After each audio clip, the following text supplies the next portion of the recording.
Olá, estamos começando o Saúde em Foco aqui pela TV Câmara. Que bom ter você aqui com a gente. O tema do programa de hoje é uma doença nova no Brasil, a varíola dos macacos. Vamos falar sobre como ela se espalhou, chegou até aqui, os diagnósticos, o tratamento e principalmente a polêmica envolvendo o nome e também como o governo está atuando para conter o surto desta doença aqui em nosso país. Para responder essas perguntas e outras mais, eu recebo a gerente da Vigilância Epidemiológica de Rio Preto, a Andréia Negri. Andréia, é um prazer tê-la novamente no Saúde em Foco. Um prazer é meu pelo convite. Espero aí ajudar, esclarecer um pouquinho sobre essa doença nova aqui no nosso país. Sim, André, antes da gente falar da polêmica do nome e também do plano de contingência, eu queria que você explicasse para a gente o que é essa nova doença, a varíola dos macacos. A varíola dos macacos, ela é uma doença nova para nós, mas é uma doença que já foi diagnosticada na década de 50, né? Em 1958, ela foi identificada em macacos, por isso esse nome, bom? Mas ela é uma doença predominantemente em roedores pequenos, esquilos, ratos, né? São roedores pequenos que mais mantêm a transmissão dessa doença. Isso lá na África, principalmente. E agora, tivemos casos aí espalhados pelo mundo. Isso que deu esse alerta, esse alarme para a OMS, decretando uma emergência de saúde pública internacional, visto que a doença ela saiu de um campo restrito, de uma área restrita, e se espalhou para outros países. E ela é causada por um vírus. Que vírus é esse? Ele é conhecido, desconhecido? É um vírus conhecido da família Pox, né, da varíola, na varíola humana, que já foi erradicada, da varíola bovina. Então, assim, é um vírus dessa família que a gente fala que como ele já foi identificado, nós temos também uma certa imunidade cruzada para quem já tomou a vacina da varíola, né? Espera-se que tenha isso, que essas pessoas com mais de 50 anos não vá ser tão acometida quanto as pessoas que têm menos de 50 anos, que foram as que aí não receberam completamente aí a vacinação até a erradicação da varíola, na década de 80. Sim. Qual que é a Então, diferença da... Desculpa, pode continuar, por favor. pode falar. Não, é que assim, é um vírus, como ela é da mesma família da varíola, ela tem as mesmas características. Então, ela causa o quê? No início, geralmente, uma febre, um mal-estar, dor de cabeça, dor no corpo, uma virose mesmo. Quando a gente fala, a pessoa está com virose, e aparecem 2, 3 dias depois desses sintomas, podem aparecer lesões, ou mesmo só as lesões. A pessoa só descobre que está com a doença quando aparecem as lesões, que são a gente chama de mácula, pápula, pústula, né? Que vai formando uma lesão. Essa lesão ela pode ser em qualquer parte do corpo e ela vai tendo um conteúdo dentro dessa lesão e ele parece uma pústula, parece amarelinho muitas vezes e depois ele começa a cicatrizar. E essa cicatrização também é de dentro para fora, a gente fala que é umbilicada, então de dentro da lesão que parece uma espinha, ela começa a ficar mais escurinha, formando a crosta, né? Essa lesão ela forma essa crosta e aí a pessoa só deixa de transmitir quando todas as crostas realmente caírem, não tiver mais nenhuma crosta no corpo. E qual o período de incubação desse vírus? Depois que você entrar em contato com ele, você pode, em média de 13 dias, mas você pode desenvolver a doença de 5 até 21 dias. A manifestação clínica, ela é parecida com a humana, mas é mais grave ou menos grave? Olha, tanto a varíola humana, ela tinha a característica de ter duas variantes, a gente fala, duas linhagens que poderiam ser, uma causando uma doença mais grave e a outra doença mais leve, que era a doença, né, que a gente fala varíola maior, varíola menor, né, isso em inglês. E aí, com isso, a varíola menor, que a gente que falava, era o alastrim de antigamente, que é aquela doença que era muito leve, mas não deixava tantas lesões, tantas cicatrizes, e a pessoa cursava muito bem. A varíola dos macacos, né, a monkeypox circulando, também é uma variante mais leve, a que está circulando em todos os países, inclusive aqui no Brasil. Então, espera-se que tenha uma letalidade, uma mortalidade também menor do que foi a varíola humana mesmo até. E é uma Sim. doença que, nesse momento, não tem por que ter um tratamento específico para todos que entrarem em contato com o vírus. Sabe-se que o Brasil, né, pela mídia ou mesmo pela comunicação do Ministério da Saúde, que está adquirindo um antiviral e até a vacina mesmo contra a varíola humana, para alguns grupos específicos, que são o tratamento para um grupo mais grave, pessoas imunossuprimidas, que precisem, muito provavelmente, de uma internação, uma situação mais grave, e a vacinação também. Ele vai estar adquirindo, chegando no país, vai ter o critério que vai ser realmente do grupo que está em maior risco de adquirir a doença. Sim.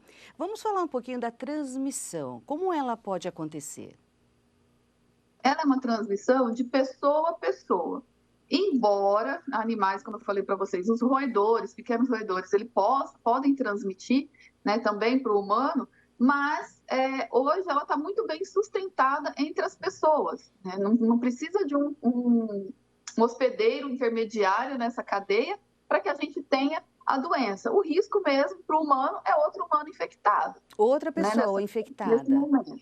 Isso. Então, se eu tenho, principalmente se a pessoa tiver relações sexuais relações muito íntimas, muito próximas, pessoas do convívio domiciliar de um caso suspeito, ele tem um risco, sim, de também desenvolver a doença. Com as secreções da outra pessoa infectada? Sim, a transmissão ou sexual, né, por secreções, ou por contato com a própria lesão. Então, se eu, né, abraço um parente, um filho, eu estou com essa lesão, posso também passar, se ele tiver esse contato. E também por gotícula, né? Não é transmissível igual a Covid, que, né, a gente pode ter ela em aerosol, no ar, mas ela por gotícula. Então, esse contato muito íntimo e convívio também pode ser transmitida dessa forma. Eu bebo em um copo na minha casa, eu sou um suspeito, tem uma outra pessoa na sequência e já bebe, pode pegar. Né? Diferente de outras doenças que a gente fala que estão relacionadas com a transmissão sexual, que ela é exclusivamente sexual, como outras ISTs, AIDS, a condiloma. Então, assim, são doenças que são realmente com essa transmissão predominante. A varíola, a monkeypox, a varíola dos macacos, ela é predominantemente sexual, né? A maioria dos casos a gente tem essa característica da transmissão, mas tem crianças, tem adultos ou pessoas que não tiveram relações sexuais com caso suspeito, mas tem um convívio muito íntimo. Então, esse convívio íntimo pode também ter essa transmissão, por exemplo, por toalhas, roupas de cama. Então, tudo isso também pode ser um fator aí, ser uma fonte de transmissão. Então vocês já sabem esses casos que existem, de que forma que eles foram transmitidos. Sobre isso vocês já têm o conhecimento, o domínio. Sim, as investigações, tanto dos casos do país como todo, os casos nossos aqui também, a gente tem a cadeia de transmissão e a forma de transmissão. E a grande maioria dos casos realmente relatados no Brasil como um todo tem a principal forma a transmissão sexual. E outros casos no domicílio, que é isso que a gente monitora contatos, né? Quando a gente começa a monitorar os contatos domiciliares, aí aparece um irmão, uma mãe, um filho, né? Aí outras pessoas começam a ter a doença por esse convívio e divisão de utensílios mesmo, de roupa, né? Roupa de cama e tudo mais. E ela tem atingido mais crianças, mais adultos, mais velhos, a partir dos 50 ou não? Como é que estão essa estatística? A característica de adultos jovens, né? Principalmente nessa questão sexual, a maioria dos casos também foram identificados em homens que fazem sexo com homens. Né? Então, uma relação, né, dessa categoria, assim, independente de ser bissexual ou só realmente. Então, o fato de ter uma relação sexual desprotegida e casual, né, principalmente homens que fazem sexo com homens, ou mesmo mulheres que também fazem sexo com homens, que também pode ter tido relações casuais sem proteção, e principalmente, né, a gente fala, o preservativo, ele vai sim proteger, ele é indicado em todas as relações sexuais, porém, ele protege parcialmente quanto ao monkeypox, porque serão as secreções sexuais. Porém, se tiver contato com a lesão, o beijo na boca, a saliva, transmite também. Então, tem que ter muito cuidado, principalmente com essas relações casuais, independente se é heterossexual ou homossexual. Precisa, sim, as pessoas hoje tomarem um pouquinho mais de cuidado com relação a isso. Quer dizer, intensificar essa proteção. Casual, você não conhece, não vai ter não sabe, né, de onde, o que aconteceu, então realmente tem esse risco. E aí, aparecendo as lesões, tem que procurar um serviço de saúde e a gente levanta esses contatos para que a gente possa monitorá-los. Sim. Bom, identificado um caso, como é o tratamento? É vacina? As vacinas, como você já relatou um pouco, elas são eficazes? A que existe? Existe antiviral também ou não?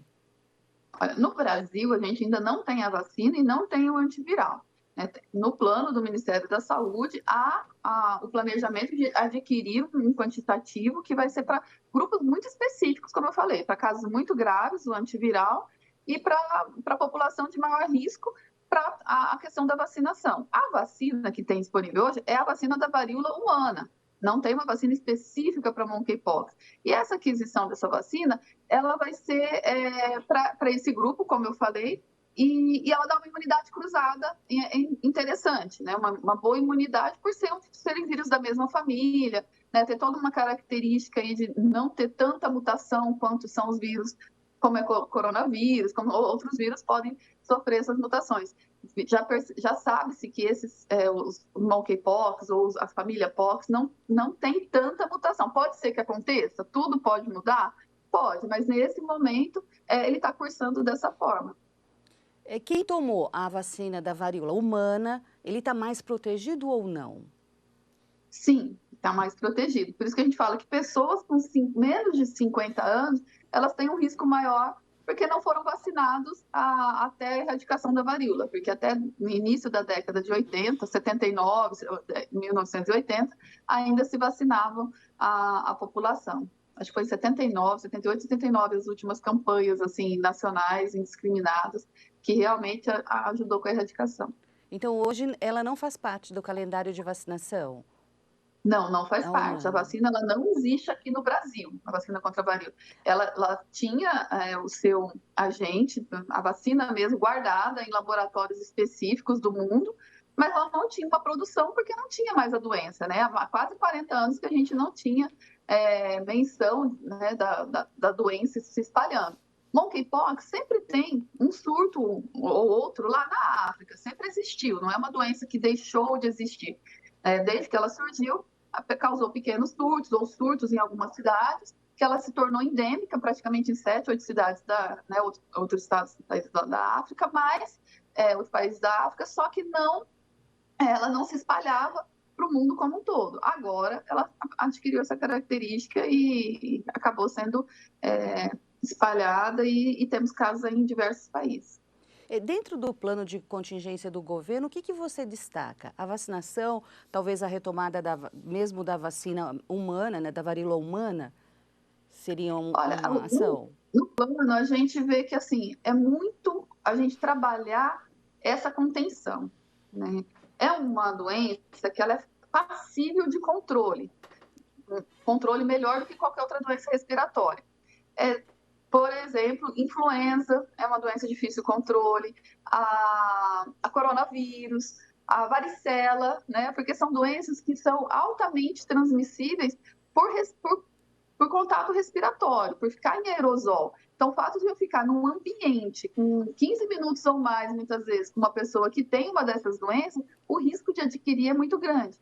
Diferente da monkeypox, que ela é muito mais contato, é uma transmissão de contato. Então, é contato com secreção, é contato com a lesão, é contato com a saliva muito próximo, né? Um beijo na boca, eu morder um lanche, outra pessoa morder o mesmo lanche que eu. Então, você tem que ter um contato com uma grande quantidade de saliva para estar desenvolvendo a doença, diferente dessas outras que ficam em aerosol.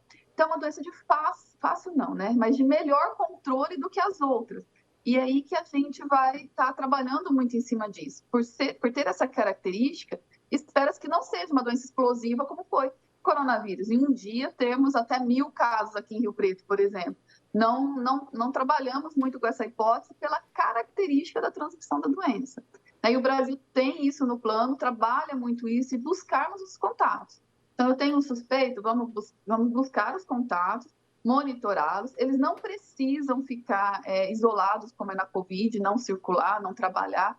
Vai ficar isolado só o caso mesmo. O caso suspeito, ele fica isolado e os seus contatos a gente vai monitorando ao longo do período aí que ele possa estar em incubação para realmente ver como que foi a transmissão da doença e se a pessoa se tornar um caso, ela entra em isolamento. Sim. Então, esse é o principal foco mesmo hoje do controle da doença, é esse. Como eu falei, aquisição de vacina, de antiviral, no momento divulgado pelo Ministério, não vai ser um quantitativo muito grande, vai ser um quantitativo mesmo de contingência para algumas situações específicas, que é necessário, sim, é importante que se tenha, principalmente para a gente evitar óbitos, né? Que as pessoas que têm maior risco de evoluir com gravidade são os imunossuprimidos, as pessoas que têm as mesmas comorbidades, as mesmas situações até para outras doenças. Mas a imunossupressão é bastante importante nesse momento. Uma pessoa que tem algum câncer, alguma doença que vá a debilitar o sistema imunológico dela. Sim, agravar. Andréia, ela pode ser assintomática como a Covid ou não tem esse aspecto?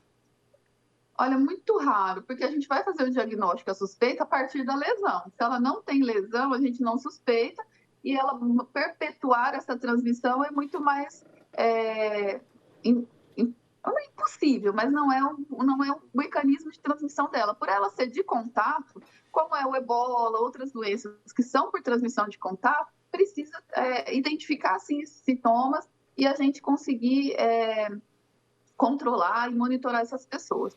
O fato dela ter essa característica é uma das situações que faz com que a gente consiga um melhor controle, né? Essa expectativa de conseguir controlar a transmissão da doença aqui, e os outros países também trabalham com essa possibilidade. Sim.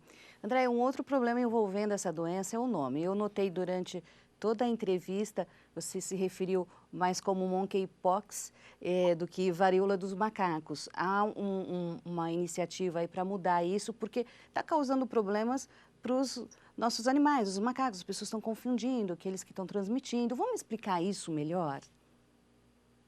Em relação a essa família dos POCs que a gente fala, eles são dados os nomes do bicho, né, do animal, né, do bicho, o animal que foi identificado a primeira vez, mas não quer dizer que é o animal transmissor. O macaco, ele fica doente tanto quanto a gente se ele pegar a doença. Então, ele não é o principal reservatório.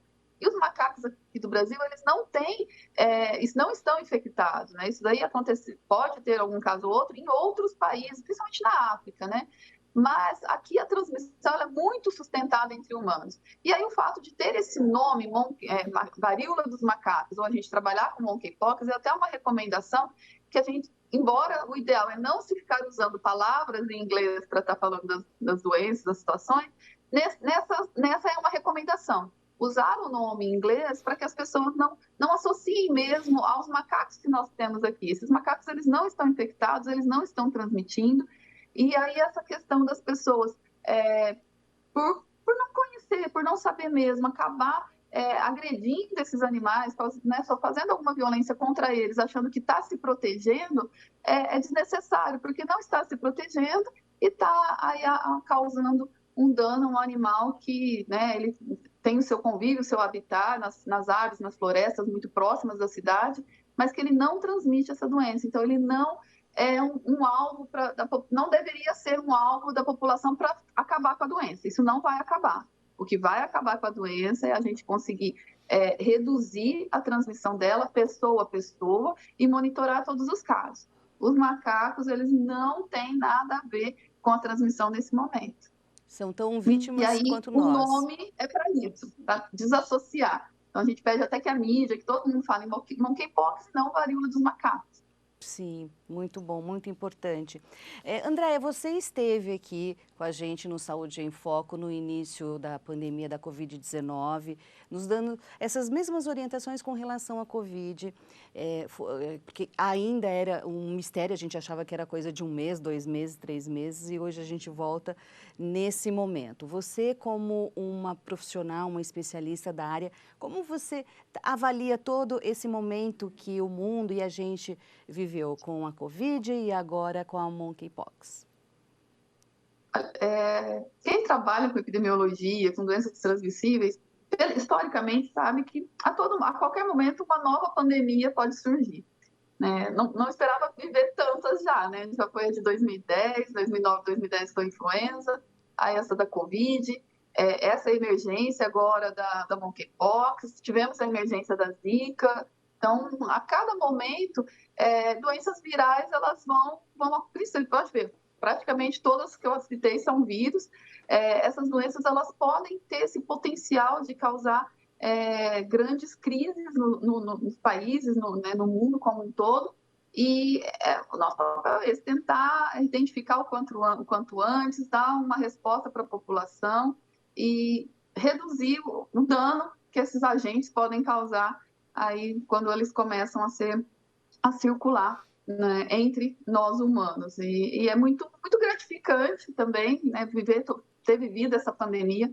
Foi totalmente diferente, né, a pandemia de 2009, 2010, com a pandemia do coronavírus. E o surgimento dessa nova doença, assim, para nós, embora ela também já tenha sido identificada há muitos anos, ela traz esse desafio, né, de como a lidar com, estando no meio ainda de uma crise, que a pandemia não acabou, né, a pandemia do coronavírus ela continua. Nós temos aqui no município sempre a endemia da dengue, é uma cidade hiperendêmica para dengue, não podemos esquecer, com anos epidêmicos, e ainda surgindo essas novas doenças. Então, assim, nosso papel é muito de treinar, de capacitar, de orientar tanto os profissionais de saúde quanto a população, né? Porque a gente sabe também que agora com as redes sociais, muitas fake news são disseminadas de forma muito errônea, que acaba prejudicando ao invés de ajudar. Então, a gente tem que... veio para ficar, né? As redes vieram para ficar, vieram para nos ajudar, mas também tem esse porém que a gente precisa saber lidar muito bem.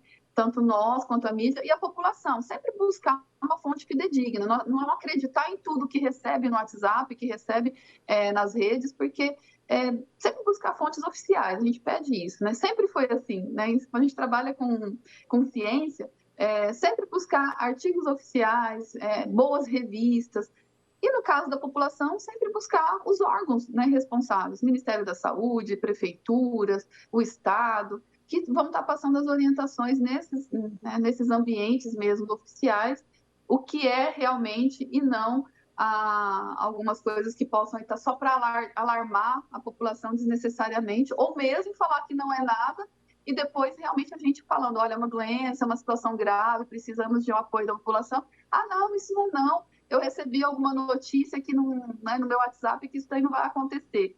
Né? Então, sempre ponderar, né? O bom senso e buscar as redes oficiais. Sim. André, aproveitando essa sua orientação sobre as fake news, qual outra orientação você deixa para a gente sobre a monkeypox nesse momento? Bom, é uma doença que a gente ainda está conhecendo melhor, né? Pode ser que ela mude as características, como eu já falei, hoje ela é uma transmissão muito de contato, no futuro, se sofrer mutações, ela pode se tornar predominantemente respiratória, alguma outra situação? Pode. Então, por isso que a gente pede que as pessoas hoje tenham cuidado, né? Se cuidem, evitem contato com pessoas que possam estar suspeitas. Existem locais que, com orientações, por exemplo, em transporte público, usar geralmente uma manga comprida, uma roupa que cubra as partes do corpo, para evitar, às vezes, na hora de descer, né? Você tem um contato com outras pessoas que você nem conhece, não vai ter mais saber de onde que veio, né? Então, nesse sentido, tentar se cuidar. O uso da máscara, ela é importante porque se tiver alguma gotícula numa conversa, num contato muito próximo, a gente fala para gestantes, as pessoas que possam ter um risco maior mesmo de se pegar a doença, ou ficar grave, ou mesmo ter esse risco de transmitir para o bebê, manter esse cuidado, porque além de evitar Covid, pode evitar também aí a transmissão por gotícula, não é aerosol, da monkeypox. Sim. Andréia, muito obrigada. Novamente foi um belíssimo programa com informações consistentes nesse momento que a gente está vivendo com a monkeypox. Obrigada mesmo por sua participação novamente no Saúde em Foco. Eu que agradeço o convite e espero, né, voltar com orientações, né, gerais, mais de promoção à saúde do que realmente essas doenças novas, né? Parabéns, porque o setor de vocês é vigilância, o próprio nome diz, né? Vigilância epidemiológica, vigilância com relação às doenças, e vocês aí atuando sem descanso, né, com a pandemia da Covid, agora trabalhando também, além da dengue, muito bem lembrado por você, Zika, dengue, agora a monkeypox. Parabéns para vocês com esse trabalho todo e o plano de contingência que vocês estão aplicando. Obrigada mesmo. Estamos à disposição. Sim, obrigada. E obrigada a você que nos acompanhou aqui no Saúde em Foco, nesse papo muito importante sobre a monkeypox, que popularmente está sendo chamada de varíola dos macacos, com a gerente da Vigilância Epidemiológica de Rio Preto, Andréia Negri. Muito obrigada por sua audiência e até o próximo Saúde em Foco. Até mais. Tchau.